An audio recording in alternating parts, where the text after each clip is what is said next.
আসসালামু আলাইকুম এভরিওয়ান, আশা করছি সবাই ভালো আছেন। আজকের দুপুরের খাবারে প্রথমেই ছিল পোলাও, সাথে ছিল মুরগির মাংস। এটা ছিল দেশি মুরগি।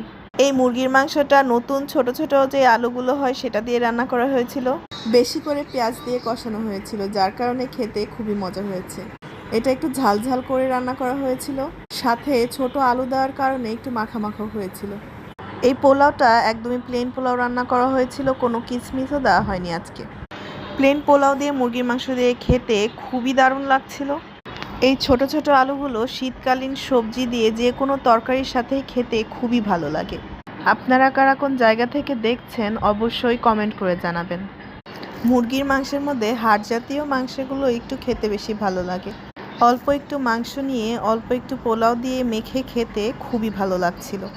আর এই মুরগিটা তরতাজা এনে রান্না করা হয়েছিল, ফ্রিজে রাখা হয়নি, যার কারণে খেতে খুবই ভালো লেগেছিল। এই মুরগির মাংসটাতে বেশি ঝোল রাখা হয়নি। দেখতে দেখতে রমজান মাসও চলে এসেছে। যেহেতু কাল থেকে রোজা, তাই আজকের দিনটা সবাই একটু ব্যস্ততার মধ্যেই কাটাচ্ছে। পুরো রমজান মাসটার জন্যই একটা প্রস্তুতির দরকার আছে। পবিত্র রমজানে সবাই মিলে একসাথে বসে ইফতার করা, সেহরি করার মজাই অন্যরকম। মুরগির মাংস শেষ করার পর ছিল ডাল। এটা ছিল মাসকালার ডাল, অনেকে এটাকে কালাই ডালও বলে। এরপর ছিল ভুড়ি।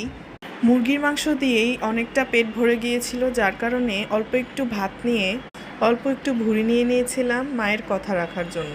এই ভুড়িটা খেতেও খুবই মজার ছিল। বেশি করে ঝাল দিয়ে রান্না করা হয়েছিল, যার কারণে খেতে খুবই মজা হয়েছে। আর এটাতে বেশি করে রসুন দিয়েছিল।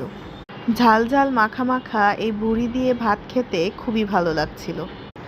যেহেতু কাল থেকে রমজান শুরু হবে, তাই রেগুলার ভিডিও আপলোড করা খুবই কষ্টকর হয়ে যাবে, কিন্তু চেষ্টা করব অবশ্যই কোনো না কোনো ভিডিও নিয়ে আপনাদের সাথে শেয়ার করার জন্য। ভিডিওটা যদি ভালো লেগে থাকে তাহলে অবশ্যই লাইক, কমেন্ট, শেয়ার এবং সাবস্ক্রাইব করবেন।